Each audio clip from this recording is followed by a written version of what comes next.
Welcome to This Week in Leadership Research, episode number 22. Each week, I introduce a leadership research study and explore the latest developments in the field of leadership, administration, and management.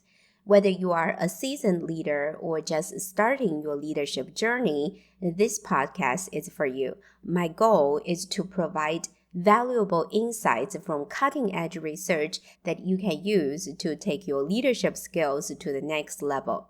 The article I introduced this week is about decision-making styles and how different decision-making styles influence group decision-making.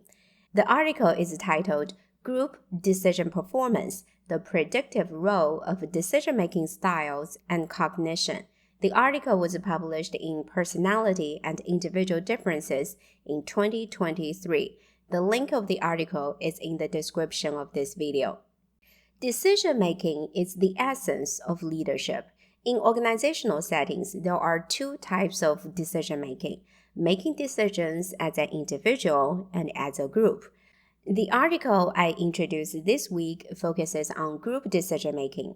Many terms bear similar meaning to group decision-making, such as shared decision-making, participatory decision-making, collaborative decision-making, democratic decision-making, group problem-solving, team decision-making, and consensus building.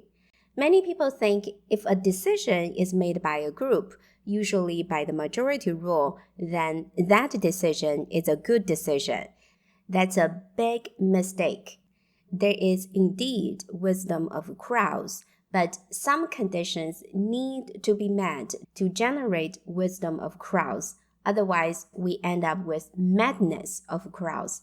I think we encounter more madness of crowds than wisdom of crowds in our professional life. If you want to know more about decision-making, feel free to check out my book on leaders' decision-making.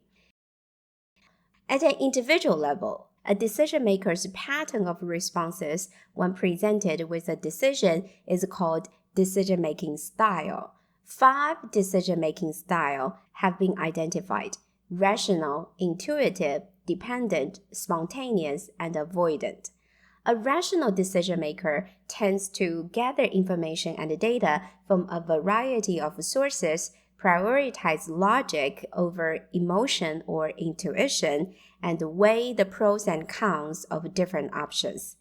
An intuitive decision-maker relies on gut feelings and instincts. They may have a hunch or a feeling that guides their decision-making process. A dependent decision-maker relies heavily on others' opinions, suggestions, approvals, and reassurance. They avoid conflict and are often strongly influenced by the opinions and suggestions of others.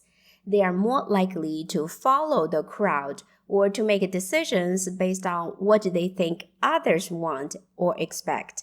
They are indecisive because they have difficulty making decisions without input from others. An avoidant decision-maker avoids, postpones, procrastinates making decisions as long as possible. They are indecisive because they feel anxious or stressed about making decisions and may struggle with uncertainty or ambiguity. Both avoidant decision-makers and dependent decision-makers are indecisive, but they are indecisive for different reasons. Dependent decision-makers are indecisive because they wait for others' opinions, suggestions, approvals, and reassurance. But avoidant decision-makers are indecisive because they struggle with uncertainty or ambiguity. A spontaneous decision-maker has a desire to get through the decision-making process as soon as possible. They make decisions quickly and impulsively, often based on their emotions or feelings in the moment. They may prioritize action and experience and may be more interested in immediate gratification of a decision rather than its long-term consequences. Decision-making styles can be measured by the General Decision-Making Style Assessment developed by Suzanne Scott and Reginald Bruce in 1995. If you want to know your own decision-making style, you can complete the assessment by indicating your preferences on the 5-point Likert scale, ranging from strongly disagree to strongly agree on 25 statements. Each decision-making style is measured by your preferences on 5 statements. For example, if you are a rational decision maker, you score high on the statements of I double-check my information sources to be sure that I have the right facts before making decisions, and my decision-making requires careful thought. If you are an instinctive decision maker, you score high on the statements of when making decisions, I rely on my instincts, and I generally make decisions that feel right to me.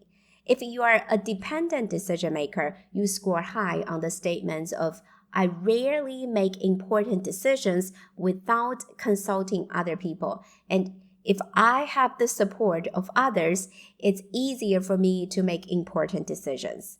If you are an avoidant decision maker, you score high on the statement of I postpone decision making whenever possible, and I put off making many decisions because thinking about them makes me uneasy.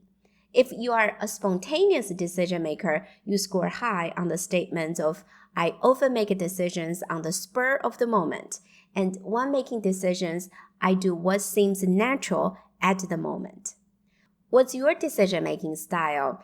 Decision-making styles are often consistent over time and throughout various decision-making contexts. At the individual level, decision-making styles have been reported to be associated with performance outcomes, stress, and job satisfaction. How do decision-making styles work in a group in which group members may have different decision-making styles? One way to identify group decision-making styles is to calculate the average of individual scores. However, to aggregate individual group members' scores to the group level in this way, group members with very high or low individual decision-making style scores may lose their representation when their scores are averaged with other moderately scoring group members. To solve this problem, we can put each decision maker into a high level and low level for each style. So we have 10 levels. We then put multiple decision makers in the decision-making group to ensure a diverse representation of different decision-making styles in the group. Here is the question. How do groups' different decision-making styles influence group decision quality and group performance? What are the results of data analysis? As expected, decision-makers' knowledge accuracy was positively associated with group decision-making performance, but that relationship was influenced by groups' dominant decision-making style. The spontaneous style of decision-making strengthened the relationship, but the avoidant style of decision-making weakened that relationship. When group members have the accurate knowledge necessary for the decision, a group that makes decisions quickly based on their gut feelings in the moment may work well for solving time-sensitive problems. But when the problems are novel and unconventional, group members usually don't have the needed expertise and knowledge. In this case, spontaneous group members do not make better decisions. On the other hand, when decision makers are knowledgeable, delaying making a group decision means that expertise is not leveraged and is simply wasted. This is why a group of avoidant decision makers who have the needed knowledge do not make high-quality decisions. What about the rational style of decision making? It was found that the rational style weakened the relationship between cognitive ability and group decision-making performance. How to explain this result? Cognitive ability is a decision maker's proficiency at solving problems in unfamiliar environments. In a group that's dominated by rational decision makers, it is possible that they could cognitively assess the options, but the same cognitive ability could also be an obstacle for the group to reach a decision collectively.